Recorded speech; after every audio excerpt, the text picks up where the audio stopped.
Item ಯಾವುದೇ ಇರಲಿ try ಮಾಡಿ ಆಚಿ ಚಿಕನ್ ಮಸಾಲಾ. ಆಚಿ ಚಿಕನ್ ಮಸಾಲಾ. ಝೀ ಕುಟುಂಬದಿಂದ ನಿಮಗೆ ಸ್ವಾಗತ. ಇದು ಝೀ ಕುಟುಂಬ ವೇದಿಕೆ ಮೇಲಿರೋದು.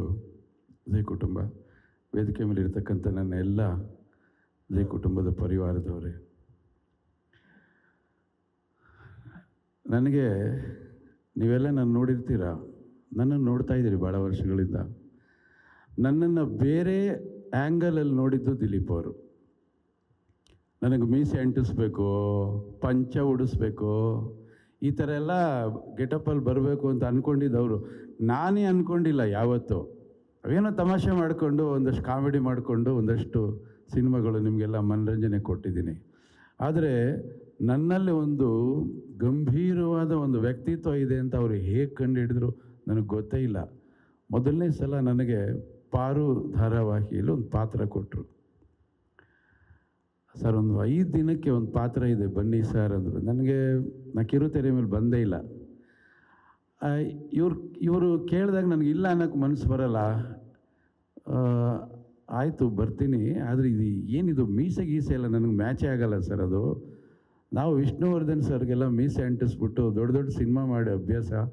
ನಾನು ಮೀಸೆ ಅಂಟಿಸ್ಕೊಂಡ್ರೆ ಅದು ನಗ್ತಾರೆ ಜನ, ಬೇಡ ಅಂತ ಹೇಳಿದೆ. ಇಲ್ಲ ಚೆನ್ನಾಗಿರುತ್ತೆ ಅಂತ ನನಗೆ ಮೀಸೆ ಅಂಟಿಸಿ ಫೋಟೋಶೂಟ್ ಎಲ್ಲ ಮಾಡಿದ್ರು. ನನಗೆ ಆ ಪಾತ್ರ ಮಾಡೋಕ್ಕೆ ಇಷ್ಟ ಇರಲಿಲ್ಲ, ಯಾಕೆಂದರೆ ಚೆನ್ನಾಗಿರಲ್ಲ ಅದು ಅಂತ ಇವ್ರಿಗೆ ಹೇಳಿದೆ. ಸರ್, ಒಂದಿನ ಶೂಟ್ ಮಾಡಿ ನೋಡಿ, ಚೆನ್ನಾಗಿದ್ರೆ ಕಂಟಿನ್ಯೂ ಮಾಡಿ, ಇಲ್ಲಾಂದರೆ ಬೇರೆ ಏನಾರು ಹಾಕ್ಕೊಳ್ಳಿ ಸರ್, ನನಗೆ ಯಾಕೋ ಸಮಾಧಾನ ಇಲ್ಲ ಅಂತ. ಅದು ಯಾವ ಲೆವೆಲ್ಗೆ ಹೊರಟೋಯ್ತು ಅಂದರೆ, ಇವರೊಂದಷ್ಟು ಜನ ಗ್ಯಾಪ್ ಕೊಟ್ಬಿಟ್ರು ಆ ಪಾರು ಅಲ್ಲಿ ವೀರಯ್ಯ ದೇವನ್ ಕ್ಯಾರೆಕ್ಟ್ರಿಗೆ. ನಾನು ಓಡಾಡೋವಾಗಲೆಲ್ಲ ಕೇಳೋರು, ಯಾಕೆ ನೀವು ಪಾರು ಧಾರಾವಾಹಿಯಲ್ಲಿ ಬರ್ತಿಲ್ಲ ಅಂತ. ಅಂದರೆ ಅಷ್ಟರ ಮಟ್ಟಿಗೆ ಅದು ಜನಗಳನ್ನು ತಲುಪುವಂಥ ಪಾತ್ರ ಆಗೋಯ್ತು. 5 ದಿನ ಅಂತ ಕೇಳಿಬಿಟ್ಟು 3 ವರ್ಷ ಶೂಟಿಂಗ್ ಮಾಡಿದ್ರು ಆಮೇಲೆ ನಾನು ಇಟ್ಕೊಂಡು. ಅಂದರೆ ಯಾಕೆ ಮಾತು ಹೇಳ್ತೀನಿ ಅಂದರೆ, ಈ ದಿಲೀಪ್ ಅವರು ನನ್ನನ್ನು ಪಾತ್ರಕ್ಕೆ ಕರೀತಾರೆ ಅಂದಾಗ ಅಲ್ಲೇನೋ ಒಂದು ವಿಶೇಷತೆ ಇರುತ್ತೆ ಅಂತ ಅಷ್ಟೇ. Very simple. ಅವರು ಒಂದಿನ ಫೋನ್ ಮಾಡಿದ್ರು, ಸರ್ ಒಂದು ಸೀರಿಯಲ್ ಮಾಡ್ತಾಯಿದ್ದೀನಿ, ಒಂದೊಳ್ಳೆ ಪಾತ್ರ ಇದೆ, ನೀವು ಮಾಡಬೇಕು ಅಂತ ಹೇಳಿದ್ರು. ನಾನು ಏನೂ ಮಾತಾಡಿಲ್ಲ, ಮಾಡ್ತೀನಿ ಅಂದ್ಬಿಟ್ಟೆ. ಯಾಕೆಂದರೆ ಅವ್ರು ಹೆಗಲ ಮೇಲೆ ಹಾಕ್ಬಿಟ್ಟು ಅವ್ರಿಗೆ ಗೊತ್ತು ನನ್ನನ್ನು ಹೇಗೆ ಪ್ರೊಜೆಕ್ಟ್ ಮಾಡಬೇಕು ಅಂತ ಹೇಳಿ. ಆಮೇಲೆ ಬಂದು ಒಂದಿನ ಕಥೆ ಹೇಳಿದ್ರು. ಕಥೆ ಭಾಳ ಚೆನ್ನಾಗಿತ್ತು. ನಾನು ಭಾಳಷ್ಟು ಕಥೆಗಳು ಕೇಳಿ ರಿಜೆಕ್ಟ್ ಮಾಡಿದ್ದೀನಿ. ನಾನು ಬೇಡ, ಇದು ಸುಮ್ಮನೆ ಯಾಕೆ, ನಂಗೆ ಮ್ಯಾಚ್ ಆಗಲ್ಲ ಅಂತ. ಬಟ್ ಈ ಪಾತ್ರ ಎಷ್ಟು ಚೆನ್ನಾಗಿದೆ ಅಂದರೆ, ನಿಮ್ಮ ಹತ್ತಿರ ಬರುತ್ತೆ ಪಾತ್ರ. ಇದು ಈ ಪಾತ್ರ ಅಂತಲ್ಲ, ಇಲ್ಲಿ ವೇದಿಕೆ ಮೇಲೆ ಕೂತಿರೋ ಅಷ್ಟು ಪಾತ್ರ ಒಂದು ನಿಮ್ಮ ಮನೇಲಿ ಇರುತ್ತೆ ಅಥವಾ ನಿಮ್ಮ ಪಕ್ಕದ ಮನೇಲಿ ಇರುತ್ತೆ. ನೀವು ಹೇಗೋ ವಾರಕ್ಕೆ 3-4 ಸಲ ಈ ಥರ ಪಾತ್ರಗಳನ್ನು ಜೀವನದಲ್ಲಿ ಸಂಧಿಸ್ತಾನೆ ಇರ್ತೀರ. ಅಂಥ ಒಳ್ಳೆಯ ಕಥೆಯನ್ನು ಆಯ್ಕೆ ಮಾಡಿಕೊಂಡು ಒಳ್ಳೊಳ್ಳೆ ಪಾತ್ರಧಾರಿಗಳನ್ನು ತುಂಬಿಸ್ಕೊಂಡು ಈ ಧಾರಾವಾಹಿಯನ್ನು ಆರಂಭ ಮಾಡಿದ್ದಾರೆ. ನನಗೆ ಶೂಟಿಂಗ್ ನಡೀತಾ ಇದೆ, ನಾವೆಲ್ಲ ಆ್ಯಕ್ಟ್ ಮಾಡ್ತಾ ಇದ್ದೀವಿ. ನನಗೆ ಸೀರಿಯಲ್ ಶೂಟಿಂಗ್ ಮಾಡ್ತಾ ಇದ್ದಾರೆ ಅಂತ ಅನ್ನಿಸ್ತಾ ಇಲ್ಲ. ಯಾಕೆಂದರೆ ಅವರು ಪ್ರೊಡಕ್ಷನ್ನು, ಮೇಕಿಂಗ್ ಸ್ಟೈಲು, ಮೊನ್ನೆ ಒಂದು ಸೀನ್ ಮಾಡಿದ್ರು. ಐ ಥಿಂಕ್ ನಿಮ್ಮ ಸ್ಕ್ರೀನಲ್ಲಿ ಅದು 1.5 ನಿಮಿಷ 2 ನಿಮಿಷ ಬರ್ಬೋದು ಅಷ್ಟೇ. ಅದಕ್ಕೆ ಅವ್ರು ಖರ್ಚು ಮಾಡಿರೋ ರೀತಿ ಇದೆಯಲ್ಲ, ಇಡೀ ದಿನ ಅಷ್ಟು ದೊಡ್ಡ ಸೆಟಪ್ಪು, 3-4 ಕ್ಯಾಮ್ರಾಗಳು ಡೈಲಿ ಸ್ಪಾಟಲ್ಲಿ, ಹೀಗೇ ಬೇಕು ಅಂಥೇಳಿ ನಾನು ಕೇಳ್ತಾಯಿದ್ದೀನಿ, ನೀವು ಸಿನಿಮಾ ಮಾಡ್ತಾಯಿದ್ದೀರಾ ಸೀರಿಯಲ್ ಮಾಡ್ತಾಯಿದ್ದೀರಾ ಅಂತ. ಈ ಥರ ಮಾಡಿದ್ರೆ ವರ್ಕೌಟ್ ಆಗತ್ತೆ ಅಂತ ಕೇಳಿದೆ ಇವ್ರಿಗೆ ನಾನು. ಅಂದರೆ ಅಚ್ಚುಕಟ್ಟುತನದ ಜೊತೆಯಲ್ಲಿ ಬದ್ಧತೆ. ಯಾಕೆಂದರೆ ಇವತ್ತು ಧಾರಾವಾಹಿ ನೋಡ್ತಕ್ಕಂಥ ಪ್ರೇಕ್ಷಕರು ಬೇರೆ ಥರ ಇದ್ದಾರೆ. ಅವರನ್ನು ಮುಟ್ಟಬೇಕು, ಅವ್ರನ್ನ ಗೆಲ್ಲಬೇಕು ಅಂದರೆ ನಾವು ಮಾಡೋ ಕೆಲಸ ಪರಿಪೂರ್ಣವಾಗಿರಬೇಕು. ಈ ಧಾರಾವಾಹಿಯಲ್ಲಿ ನಾನು ಸೂರ್ಯಪ್ರಕಾಶ್ ಪಾತ್ರ, ನನ್ನ ಪಾತ್ರದ ಬಗ್ಗೆ ಎಲ್ಲ ದಿಲೀಪ್ ಅವರು ನಿಮಗೆ ಪರಿಚಯ ಮಾಡಿಕೊಟ್ಟಿದ್ದಾರೆ. ಇಲ್ಲಿ ನನಗೆ 3 ಮಕ್ಕಳು, ಅದರಲ್ಲಿ ಇವರು ಇಂಪಾರ್ಟೆಂಟು.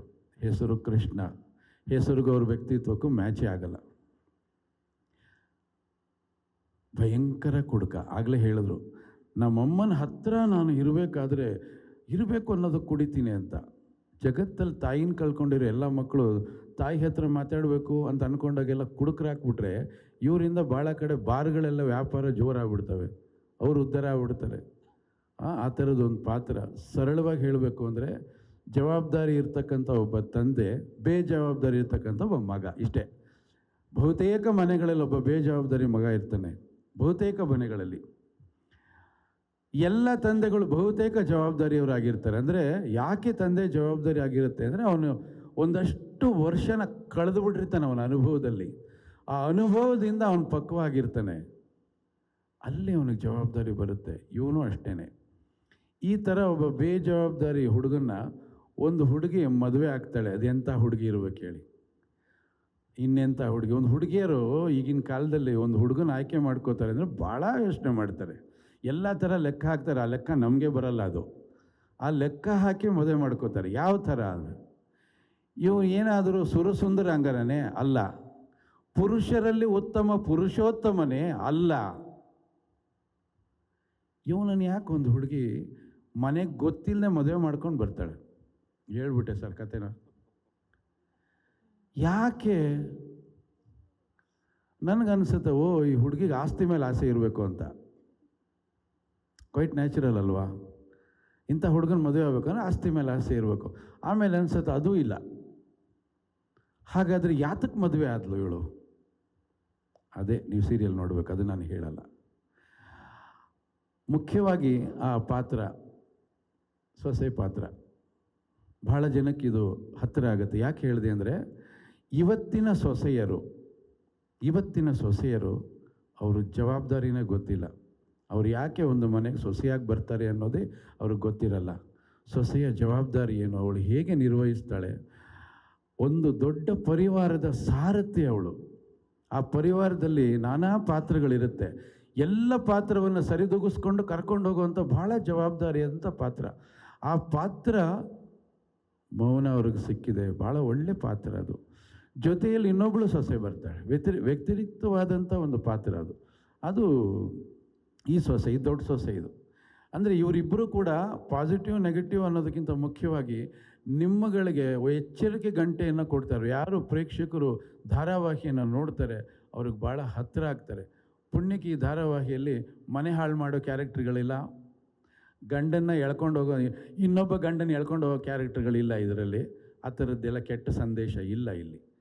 ಭಾಳ ತುಂಬ ಸೆನ್ಸಿಟಿವ್ ಪಾತ್ರಗಳು ಎಲ್ಲವೂ ಕೂಡ. ಆದರೆ ಇಲ್ಲಿ ಯಶೋಧ ಕ್ಯಾರೆಕ್ಟ್ರು, ಯಶೋಧೆ ಕೃಷ್ಣನಿಗೆ ತಾಯಿ, ಆದರೆ ಇಲ್ಲಿ ತಾಯಿ ರೂಪದಲ್ಲಿರ್ತಕ್ಕಂಥ ಒಂದು ಅತ್ತೆ. ಭಾಳ ಒಳ್ಳೆ ಪಾತ್ರ ಇದು. ತುಂಬ ಚೆನ್ನಾಗಿ ಸ್ಕ್ರಿಪ್ಟ್ ಮಾಡಿದ್ದಾರೆ, ಭಾಳ ಚೆನ್ನಾಗಿದೆ. ಇರ್ತಕ್ಕಂಥ ಅಷ್ಟೂ ಪಾತ್ರಗಳು ಚೆನ್ನಾಗಿದೆ. ನಾನು ಸೆಟ್ಟಿಗೆ ಬರೋದು ಖುಷಿ ನನಗೆ. ಯಾಕೆಂದರೆ ಎರಡು ವಿಚಾರಕ್ಕೆ. ಒಂದು, ನನಗೆ ಪ್ರೊಡಕ್ಷನ್ ತುಂಬ ಕಂಫರ್ಟ್ ಇದು. ದಿಲೀಪ್ ಅವರು, ವಿದ್ಯಾ ಮೇಡಮ್ ಇಬ್ಬರು ತುಂಬ ಚೆನ್ನಾಗಿ ಪ್ರೊಡಕ್ಷನ್ ಅದ್ಭುತವಾಗಿ ಮಾಡ್ತಾರೆ, ಕಂಫರ್ಟ್. ಎರಡನೇದಾಗಿ ಸೀನ್ಸು, ಖಂಡಿತವಾಗಲೂ ಒಳ್ಳೊಳ್ಳೆ ಸೀನ್ಸ್ ಇರುತ್ತೆ. ಯಾವುದೇ ಕಲಾವಿದನಿಗೆ ಒಳ್ಳೆ ಸೀನ್ಸ್ ಇರಬೇಕು. ಒಳ್ಳೆ ಸೀನ್ಸ್ ಇಲ್ಲ ಅಂದರೆ ಏನೂ ಕಿಸಿಯೋಕ್ಕಾಗಲ್ಲ. ಸುಮ್ಮನೆ ಬಣ್ಣ ಮೆತ್ಕೊಂಡು ಬಟ್ಟೆ ಹಾಕ್ಕೊಂಡು ಶೋ ಮಾಡಬೇಕು. ಪಾತ್ರ ಚೆನ್ನಾಗಿದ್ದರೆ ಮಾತ್ರ ಆ ಪಾತ್ರದಲ್ಲಿ ತೃಪ್ತಿಯಾಗೋದು. ನನಗಂತೂ ಈ ಪಾತ್ರ ತುಂಬ ತುಂಬ ಮೆಚ್ಚುಗೆ ಆದಂಥ ಪಾತ್ರ. ನಿಮಗೂ ಕೂಡ ಮೆಚ್ಚುಗೆ ಆಗುತ್ತೆ. ಯಾಕೆಂದರೆ ಪ್ರತಿಯೊಬ್ಬ ತಂದೆ ಈ ಸಮಾಜದಲ್ಲಿ ಅವನ ಜವಾಬ್ದಾರಿ ಏನು ಅನ್ನೋದು ಪ್ರತಿಯೊಬ್ಬನಿಗೆ ಗೊತ್ತಿರ್ತದೆ. ಅಂಥ ತಂದೆಗೆ ಇಂಥ ಮಕ್ಕಳು ಇದ್ಬಿಟ್ರೆ ಜೊತೆಯಲ್ಲಿ ಅಂಥ ಮಕ್ಕಳು ಇರ್ತಾರೆ. ಈ ಮಕ್ಕಳಲ್ಲಿ ವ್ಯತ್ಯಾಸದಲ್ಲಿ ಸದ್ಗುಣ ಹೇಗಿರುತ್ತೆ ಅನ್ನೋದು ನೀವು ಸ್ಕ್ರೀನಲ್ಲಿ ನೋಡಬೇಕು. ನಾನು ಕೆಟ್ಟ ಮಗ ಅಂತ ಹೇಳ್ತಾ ಇಲ್ಲ. ನನ್ನ ಮಕ್ಕಳು ಕೆಟ್ಟವ್ರು ಆಗೋಕ್ಕೆ ಸಾಧ್ಯನೇ ಇಲ್ಲ. ಯಾಕೆ ಅಂದರೆ ಬೇರಿನಂತೆ ನಾರು ಸಾಧ್ಯನೇ ಇಲ್ಲ. ಆದರೆ ಕೆಟ್ಟತನ ಅಂಟ್ಕೊಂಡಿದ್ದಾಗ ಅದನ್ನು ಕಿತ್ತಾಕುವಂಥ ಪ್ರಯತ್ನ ಮಾಡ್ತಾನೆ ತಂದೆ. ಬೈತಾನೆ ಮಕ್ಕಳನ್ನು. ಅದು ಬೈಗೋಳ ಅಲ್ಲ, ಅದು ಖಂಡಿತ ಮಕ್ಕಳು ಅದನ್ನು ಬೈಗೋಳ ಅಂತ ಅಂದ್ಕೊಳ್ಳೇಬಾರ್ದು. ಅವನ ಜರ್ನಿಯಲ್ಲಿ ಅವನು ಏನೇನು ಅನುಭವಿಸಿರ್ತಾನೆ, ಅನುಭವದ ಮಾತುಗಳು. ಇಲ್ಲಿಂದ ನಡ್ಕೊಂಬಂದಿರ್ತಾನೆ. ಮಕ್ಕಳು ಅಲ್ಲೇ ಬರಬೇಕು. ಅಲ್ಲಿ ಬರಬೇಡ್ರೋ ಮಕ್ಕಳ, ನಾನು ಕಲ್ಲು ಮುಳ್ಳು ಚುಚ್ಚಿ ನನ್ನ ಕಾಲೆಲ್ಲ ಗಾಯ ಆಗಿದೆ, ಬರಬೇಡ್ರಿ ಅಂತ ಹೇಳ್ತಿರ್ತಾನೆ. ಅದನ್ನು ಅವರು ಬೈತಾನೆ ಅಂತ ಅನ್ಕೋಬಾರ್ದು. ನಮ್ಮಪ್ಪ ಹೇಳಿದ್ದನ್ನು ನಾವು ತಗೊಂಡ್ರೆ ಅದು ಅವ್ರಿಗೆ ಒಳ್ಳೆಯದಾಗ್ತದೆ. ಯಾವಾಗಲೂ ಪ್ರತಿ ಮಕ್ಕಳಿಗೆ ಒಬ್ಬ ತಂದೆ ಹೇಳೋದು ಏನಪ್ಪ ಅಂದರೆ, ಯಾವ ಮಕ್ಕಳು ತಂದೆ ತಾಯಿ ಹತ್ರ ತಲೆ ತಗ್ಗಿ ಬದುಕ್ತಾರೋ ಅವರು ಸಮಾಜದಲ್ಲಿ ತಲೆ ಎತ್ಕೊಂಡು ಬದುಕ್ತಾರೆ. ಯಾವ ಮಕ್ಕಳು ಅಪ್ಪ ಅಮ್ಮನ ಹತ್ರ ಎದೆ ನಿಗರ್ಸ್ಕೊಂಡು ಮಾತಾಡ್ತಾರೋ ಅವ್ರ ಲೈಫಲ್ಲಿ ಉದ್ಧಾರ ಆಗಲ್ಲ. ಎರಡೇ ಸೆಂಟೆನ್ಸ್. ಇದು ಎಲ್ಲ ಮಕ್ಕಳಿಗೂ ಅನ್ವಯಿಸುತ್ತೆ. ನೀವು ಅದರಿಂದ ಹೊರಗಡೆ ಬರೋಕ್ಕೆ ಸಾಧ್ಯನೇ ಇಲ್ಲ. ಇಂಥ ಹಲವಾರು ಸಂದೇಶಗಳನ್ನು ಹೊತ್ಕೊಂಡು ಒಂದು ಅದ್ಭುತವಾದ ಕಥೆಯನ್ನು ಮಾಡಿಕೊಂಡು ದಿಲೀಪ್ ಅವ್ರ ಪ್ರೊಡಕ್ಷನಲ್ಲಿ ಝೀ ವಾಹಿನಿ ಕೃಷ್ಣ ರುಕ್ಕು ಅನ್ನೋ ಒಂದು ಧಾರಾವಾಹಿಯನ್ನು ನಿಮ್ಮ ಮುಂದೆ ತರ್ತಾ ಇದ್ದಾರೆ. ಇದು ಖಂಡಿತವಾಗಲೂ ನಿಮ್ಮೆಲ್ರಿಗೂ ಇಷ್ಟ ಆಗುವಂಥದ್ದೇ. ಹಾಗಾಗಿ ನಾವೆಲ್ಲ ಕೂಡ 9ನೇ ತಾರೀಕಿಂದ 6ವರೆಗೆ ನಿಮ್ಮ ಮನೆಯ ಟಿ ವಿಯಲ್ಲಿ ಈ ಎಲ್ಲ ಪಾತ್ರಗಳು ಬರುತ್ತೆ. ನನಗಿಂತ ಒಳ್ಳೆ ಪಾತ್ರವನ್ನು ಆಯ್ಕೆ ಮಾಡಿ ನನ್ನನ್ನು ಕರೆದು ಒಳ್ಳೆ ಪಾತ್ರ ಕೊಟ್ಟಿದ್ದಕ್ಕೆ ದಿಲೀಪ್ ಅವರಿಗೆ, ವಿದ್ಯಾ ಮೇಡಮ್ ಅವರಿಗೆ ಧನ್ಯವಾದಗಳನ್ನು ಹೇಳ್ತೀನಿ. ಜೊತೆಯಲ್ಲಿ ಆಗಲೇ ದಿಲೀಪ್ ಸರ್ ಹೇಳ್ದಂಗೆ ರಾಮ್ ಮೋಹನ್ ಆಮೇಲೆ ಸುಶಾಂತ್ ಸದಾ ಸೆಟ್ಟಲ್ಲಿ ಇದ್ಕೊಂಡು ಅವ್ರಿಗೇನೋ ಹೇಳಬೇಕು ನನ್ನ ಹತ್ರ, ನೋಡಿ ಅದೇ ಥರ ಕೈ ಕಟ್ಕೊಂಡು ನಿಂತಿರ್ತಾರೆ. ನನ್ನ ನೋಡಿ ಹೆದರ್ಕೋಬೇಡಿ ಅಂತೀನಿ, ಯಾಕೆಂದರೆ ನಾನು ಬಂದಿರೋದು ನಿಮ್ಗೇನು ಬೇಕೋ ಅದನ್ನು ಕೊಡೋಕ್ಕೆ ಬಂದಿದ್ದೀನಿ. ನಾನು ಹೆದರ್ಕೊಳ್ಳೋದು ಬೇಕಾಗಿಲ್ಲ, ಬನ್ನಿ ಹೇಳಿ ಅಂತ ಧೈರ್ಯವಾಗಿ ಹೇಳ್ತಾರೆ ಇಬ್ಬರು. ಅವ್ರಿಗೆ ತೃಪ್ತಿ ಆಗೋ ಥರ ನಾನು ಕೆಲಸ ಮಾಡ್ತಾಯಿರ್ತೀನಿ. ಪ್ರತಿಭೆಗೆ ವಯಸ್ಸಿರೋದೇ ಇಲ್ಲ. ಪ್ರತಿಭೆ ಯಾರಿಗೆ ಬೇಕಾದ್ರೂ ಹೊಸ ಹೊಸ ಐಡಿಯಾಸ್ ಬರುತ್ತೆ, ಹೊಸ ಅವ್ರು ನೋಡೋ ವಿಷನ್ನೇ ಬೇರೆ. ಹಾಗಾಗಿ ಈ ಯುವ ಪೀಳಿಗೆ ಏನು ಹೇಳುತ್ತೆ ಅದನ್ನು ತೊಗೊಳ್ಬೇಕು, ಅದು ನಮ್ಮ ಕರ್ತವ್ಯ ಅದು. ಹಾಗಾಗಿ ಯಾರೇನೇ ಸಲಹೆ ಕೊಟ್ಟು ಅದನ್ನು ತೊಗೊಂಡು ನಾವು ಕೆಲಸ ಮಾಡ್ತಾಯಿರ್ತೀವಿ. ಹಾಗಾಗಿ ಈ ತಂಡಕ್ಕೆ ವಾಹಿನಿಯಿಂದ ಶುಭ ಹಾರೈಸಿ, ನೀವೆಲ್ಲ ಒಳ್ಳೆಯದಾಗಲಿ ಅಂತ ಹೇಳ್ತಾ ನನ್ನ ಮಾತನ್ನು ಮುಗಿಸ್ತಾ ಇದ್ದೀನಿ. ಮತ್ತೊಮ್ಮೆ ಧನ್ಯವಾದಗಳೆಲ್ರಿಗೂ. ನಮಸ್ಕಾರ.